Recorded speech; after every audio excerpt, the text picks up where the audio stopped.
জাগো বাহে কণ্ঠে সগায় রংপুর আমার রঙে ভরা রে,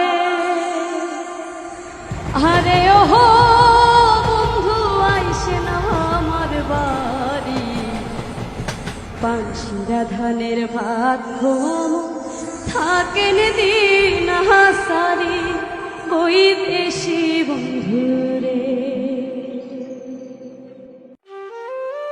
উত্তর জনপদের হৃদয়ে অবস্থিত রংপুর হল একটি প্রাচীন জনপদ, যার ইতিহাস জড়িয়ে রয়েছে সংগ্রাম, শিক্ষা ও সংস্কৃতির সঙ্গে। ঘাঘট নদীর তীরে গড়ে ওঠে এই শহর। রংপুর নামটি এসেছে রঙ্গপুর শব্দ থেকে। অন্য মতে রঙ্গ মানে আনন্দ, অর্থাৎ আনন্দের শহর। মাহিগঞ্জ ছিল নীল চাষ ও বাণিজ্যের গুরুত্বপূর্ণ কেন্দ্র। সময়ের পরিবর্তনে অনেক কিছু বদলালেও মাহিগঞ্জ এখনও ইতিহাস ও সংস্কৃতির এক জীবন্ত অধ্যায়। রংপুরের বুকে দাঁড়িয়ে আছে ঐতিহ্যের প্রতীক তাজহাট জমিদার বাড়ি। ১৯ শতাব্দীর শেষ ভাগে মহারাজা কুমার গোপাল লাল রায় প্রায় ১০ বছর সময় নিয়ে এই প্রাসাদ নির্মাণ করেন।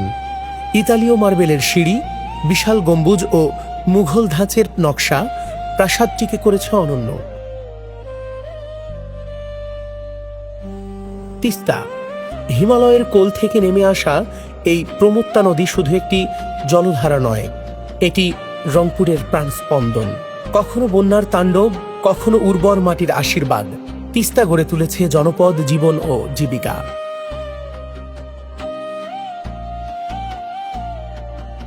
রংপুরের রেলপথের ইতিহাস ব্রিটিশ আমল থেকে শুরু। উত্তরবঙ্গের সঙ্গে দেশের অন্যান্য অঞ্চলের যোগাযোগ স্থাপনে রেল গুরুত্বপূর্ণ ভূমিকা পালন করছে। উত্তরবঙ্গের ঐতিহ্যের এক নীরব সাক্ষী হল ইটাকুমারী জমিদার বাড়ি। ব্রিটিশ আমলে নির্মিত এই প্রাচীন স্থাপনাটি একসময় ছিল জমিদারদের আভিজাত্য ও ক্ষমতার প্রতীক। লাল ইটের দৃষ্টিনন্দন স্থাপত্য, খিলান দরজা আর বিস্তৃত আঙিনা আজও অতীতের গল্প শোনায়।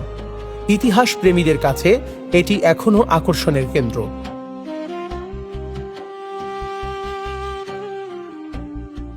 নারী জাগরণের অগ্রদূত বেগম রোকেয়া ছিলেন সাহস, শিক্ষা ও সমতার এক উজ্জ্বল প্রতীক।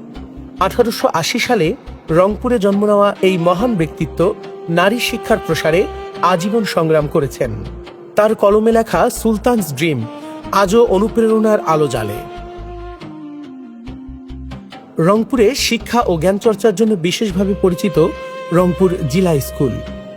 1832 সালে প্রতিষ্ঠিত রংপুর জিলা স্কুল এই অঞ্চলের শিক্ষার ইতিহাসে এক মাইল ফলক।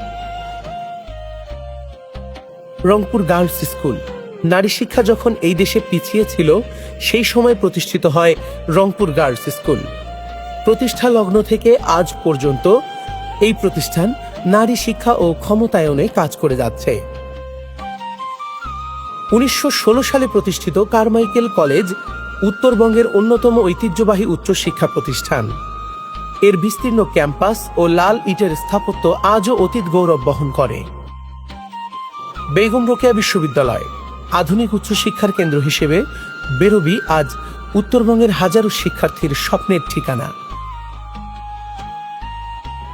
রংপুর মেডিকেল কলেজ হাসপাতাল, এই পুরো বিভাগের স্বাস্থ্যসেবার কেন্দ্রবিন্দুতে অবস্থান করছে রংপুর মেডিকেল কলেজ হাসপাতাল। উত্তরাঞ্চলের লাখো মানুষের চিকিৎসা নির্ভরতা এই প্রতিষ্ঠানকে ঘিরে। এটি শুধু একটি হাসপাতাল নয়, এটি একটি আস্থার নাম। চিকলির বিলকে কেন্দ্র করে গড়ে উঠেছে আধুনিক পর্যটনের এক গুরুত্বপূর্ণ নিদর্শন। এখানে রয়েছে দক্ষিণ এশিয়ার দ্বিতীয় বৃহত্তম নাগরদোলা। শহরের সাংস্কৃতিক প্রাণকেন্দ্র রংপুর টাউন হল দীর্ঘদিন ধরে নাটক, সঙ্গীত ও নানা সাংস্কৃতিক অনুষ্ঠানের আয়োজন করে আসছে। প্রাচীন এই অডিটোরিয়ামটি শুধু একটি ভবন নয়, বরং রংপুরের শিল্প সংস্কৃতির ঐতিহ্যের ধারক। প্রজন্মের পর প্রজন্ম এখানে মঞ্চস্থ হয়েছে অসংখ্য স্মরণীয় অনুষ্ঠান। রংপুর টাউন হল আজও শহরের সাংস্কৃতিক স্পন্দনের প্রতীক। উত্তরবঙ্গের গর্ব হাড়িভাঙা আম, বিশেষ করে রংপুর অঞ্চলে ব্যাপকভাবে চাষ হয়। বড় আকার, আঁশবিহীন শ্বাস আর অপূর্ব মিষ্টি স্বাদের জন্য এই আম দেশজুড়ে জনপ্রিয়। গ্রীষ্ম এলে হাড়িভাঙা আমের ঘ্রাণে ভরে ওঠে হাটবাজার। শুধু ফল নয়, এটি রংপুরের ঐতিহ্য ও অর্থনীতির এক গুরুত্বপূর্ণ অংশ। ঐতিহ্যের নীরব সাক্ষী জাদুনিবাস অবস্থিত রাধাবল্লভ এলাকায় রংপুর সরকারি কলেজের পাশে। প্রায় 100 বছর পুরনো এই বাড়িটি ছিল মশিউর রহমান জাদু মিয়ার নিবাস। ধারণা করা হয় এটি নির্মিত হয় মহারাজ গোপাললাল রায়ের সময়। রংপুর শুধু একটি শহর নয়, এটি একটি অনুভূতি, প্রকৃতি, ইতিহাস আর মানুষের ভালোবাসায় গড়ে ওঠা এক সুন্দর জনপদ। রংপুর, উত্তরের হৃদয়।